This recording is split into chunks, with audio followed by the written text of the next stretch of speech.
Anderson Ribeiro, sou professor da pós-graduação do G4 Verbo Jurídico e hoje temos a imensa satisfação de termos a presença do grande amigo Eduardo Quedes. Seja bem-vindo. Obrigado, Anderson.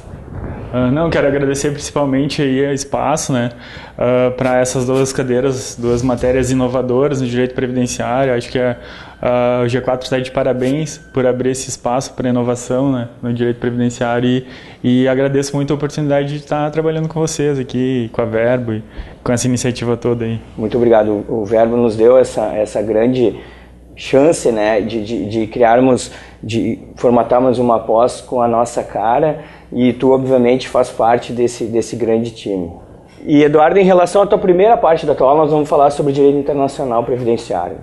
Eu acredito que hoje, ainda mais do que nunca, com a questão do Mercosul, os países estarem trabalhando de uma forma só, muitos imigrantes vindo para o Brasil, eu acredito que tem aumentado bastante a demanda, que tu tem notado em relação a isso? Bom, direito internacional previdenciário é uma matéria muito recente, ela vem amadurecendo nos últimos anos, muito por necessidade, de regular essa situação, porque a gente tem imigrantes que tem as duas situações, que vêm para o Brasil, que trabalham aqui e adotam no meio da sua vida profissional, o nosso país, assim como tem brasileiros que lá pelos 30, 40 anos se migram para outro país em busca de uma situação melhor, uma oportunidade melhor. E aí acabam tendo tempo de contribuição dividido entre os dois países. E aí, para não ficarem desprotegidos e não gozarem de um benefício, começou a surgir os acordos internacionais e começou a se criar uma rede mundial, de proteção. E aí o direito internacional previdenciário ele vem crescendo muito. Tu tem visto a procura de pessoas que vêm mais de fora ou brasileiros que acabam procurando para verificar uma situação, por exemplo, na Alemanha, na Itália, na Europa? A gente tem bastante clientes que são aposentados, brasileiros, que foram residir no exterior. A gente tem muito contato com esse pessoal, assim. E agora a gente está conseguindo ter a experiência e vivenciar alguns casos de brasileiros que precisam averbar o tempo que trabalharam aqui para conseguir se aposentar fora, E já a parte do estrangeiro que vem para o Brasil já é uma coisa mais diversa, porque ele está pulverizado em todo o país e aí ele acaba buscando um advogado local, resolvendo via administrativa a situação. Tem visto o INSS tratando de que forma isso? É uma situação bastante difícil de se conseguir, tem meios... geralmente se leva para a justiça ou administrativamente tem se resolvido? Não, alguns casos tem se resolvido no administrativo, Tem alguns casos mais complexos, que é uma situação complexa, essa busca pelo direito na área internacional, usando esses acordos, mas na via administrativa o INSS tem agências especializadas por grupos de países que lidam com isso, e essas agências elas têm ponto de contato com outro país.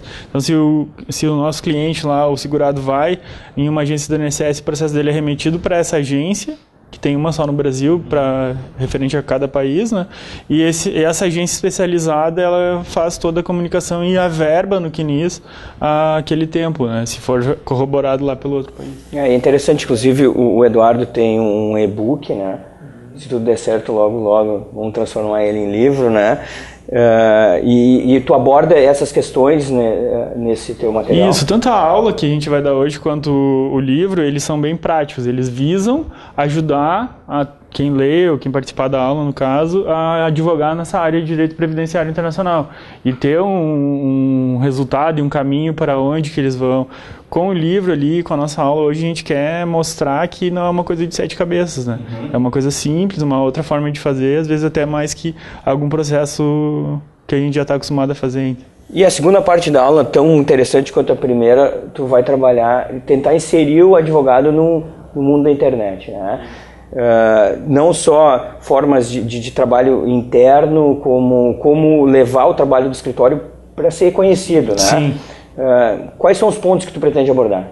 Bom, a gente, na aula de gestão digital de escritórios, a gente colocou esse digital no meio aí, Porque a gestão de escritórios a gente sabe fazer, a gente dá aquela, apesar de a gente não ter cadeiras na faculdade de Direito ou cursos que geralmente se especializem na gestão de escritórios, mas o advogado dá um jeito de resolver.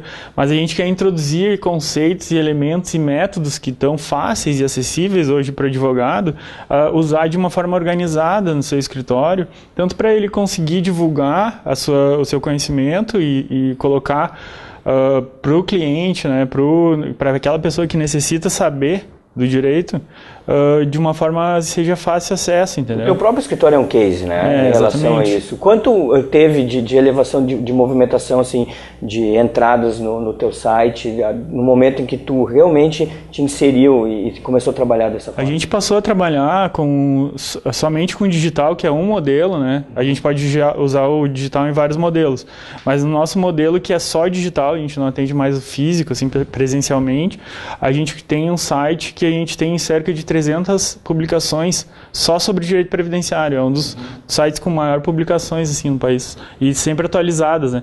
E aí aquelas publicações elas trazem um tráfego de hoje de 300 mil visitas únicas por mês. Visitas repetidas, chega a 1 milhão de visitas por mês. E aí a gente consegue fazer o que o cliente tenha um self-service, vamos dizer assim. A gente traduz do juridiquês, né, que é aquela nossa linguagem que só que a gente trabalha no dia, né? E aí a gente passa para uma linguagem mais coloquial, mais acessível à população. E aí a gente consegue... E eu vou te falar, muita gente imprime lá nossos textos e leva para os advogados da cidade e tal, né? Mas a gente acha que é assim, contribuindo e facilitando as pessoas, do meu ponto de vista, isso é um dever do advogado, fazer o direito chegar à população, sabe? E fazer ela ter acesso mais fácil à justiça. É uma forma que a gente contribui. E é disso que a gente vai falar. Muito obrigado pela tua presença. Esse é um pouquinho do que é a nossa pós-graduação, né? Um pouquinho da participação do Eduardo. Muito obrigado. Valeu, obrigado. Um abraço.